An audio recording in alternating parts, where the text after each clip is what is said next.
Tol. Pwede ba magtanong sa'yo? Ano yun, sir?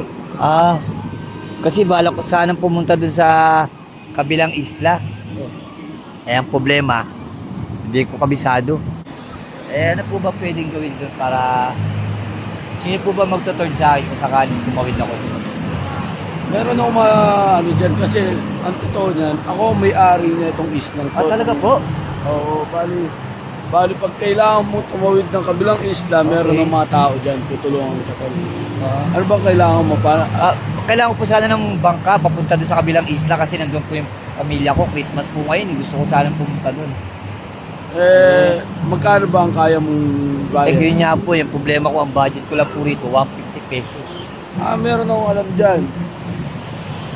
May isang bakanting ano dyan. Talaga po? Yung pinaglumaan na styro ng rep, sakyan mo. Ikaw na mag-isa. Aray ko. Akak!